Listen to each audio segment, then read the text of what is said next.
बेटा आज हम समुच्चय बोधक अव्यय करेंगे। पिछले लेक्चर में हमने दो भेद कर चुके थे। आज हम समुच्चय बोधक अव्यय करेंगे। समुच्चय बोधक अव्यय क्या होता है बेटा? वे अव्यय जो दो शब्दों या दो वाक्यांशों को जोड़ने का कार्य करते हैं। जैसे दो शब्द होते हैं या दो वाक्य होंगे, उनको जोड़ने का कार्य करते हैं, उसको हम क्या कहेंगे? समुच्चय बोधक अव्यय। जैसे शिवम बाजार गया, दूसरा वाक्य होगा फल लाया। तो बेटा इनको जोड़कर हम एक वाक्य बनाएंगे, क्या हो जाएगा? शिवम बाजार गया और फल लाया। और शब्द क्या है? समुच्चय बोधक अव्यय है बेटा, योजक शब्द है।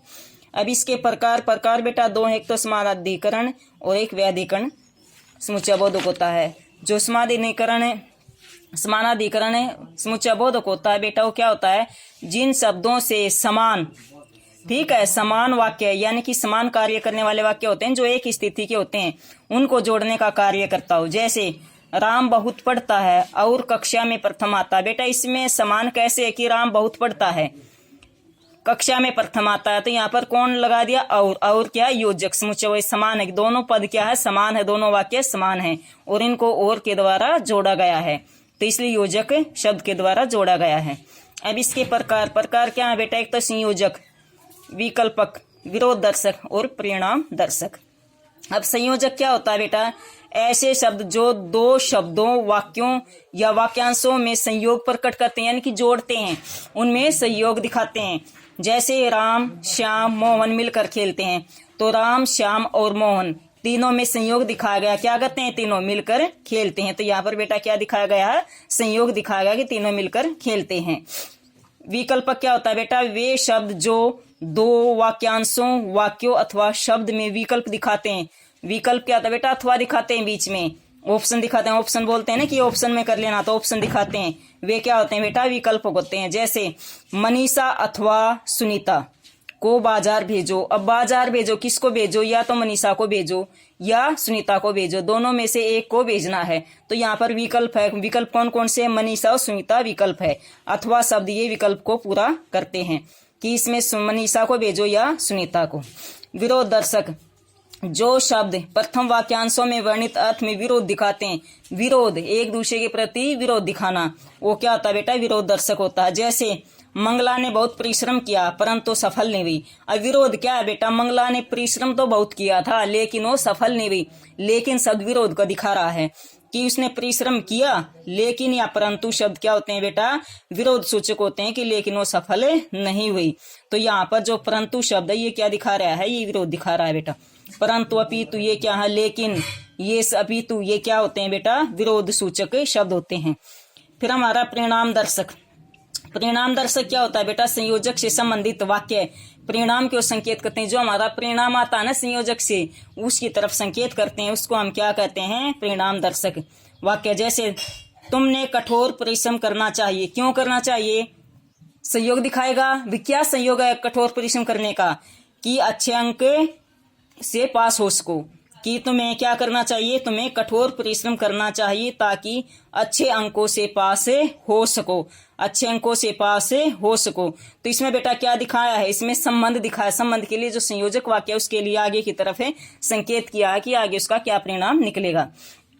अब ये बेटा ताकि, इसलिए शब्द क्या है? परिणाम सूचक शब्द होते हैं। अब ये जो व्याधिकरण समुच्चय बोधक, समुच्चय बोधक का दूसरा भेद क्या है बेटा? दूसरा प्रकार क्या है? व्याधिकरण समुच्चय बोधक। अब व्याधिकरण समुच्चय बोधक क्या होते हैं?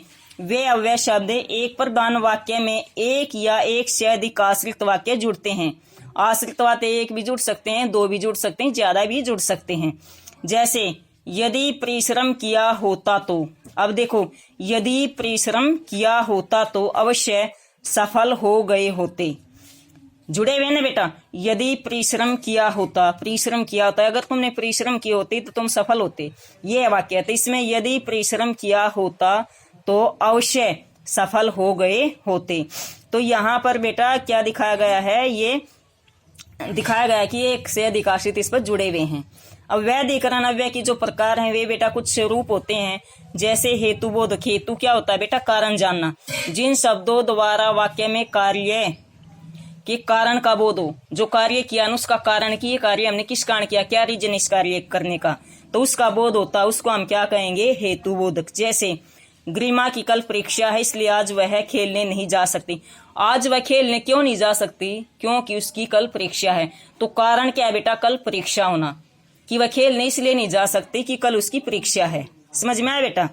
फिर है संकेत बोधक, जहां दो वाक्यों के प्रारंभ में अगले योजक की वजह से दो वाक्य उसके प्रारंभ में योजक शब्द दिया हुआ है और वे अगले जो योजक शब्द आने वाला उसकी तरफ संकेत करते हैं।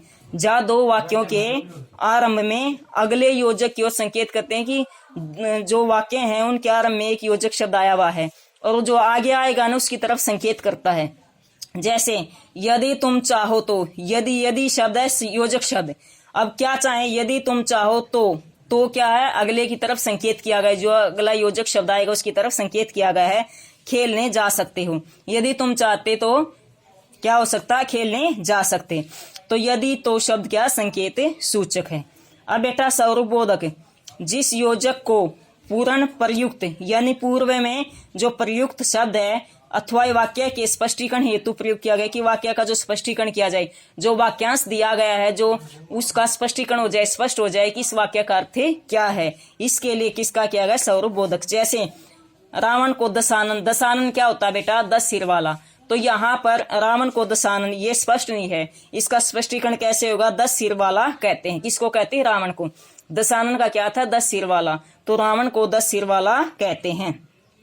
उद्देश्य बोधक बेटा, जिन शब्दों से कार्य करने का उद्देश्य प्रकट हो। जिन शब्दों से क्या हो बेटा? कार्य करने का उद्देश्य प्रकट हो। जैसे वह दिन रात अभ्यास में लगा जिससे मैच में जीत सके।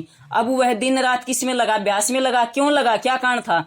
जिससे वह मैच जीत सके। तो उद्देश्य क्या था उसका? मैच जीतना। उद्देश्य क्या था बेटा? उसका मैच जीतना उद्देश्य था।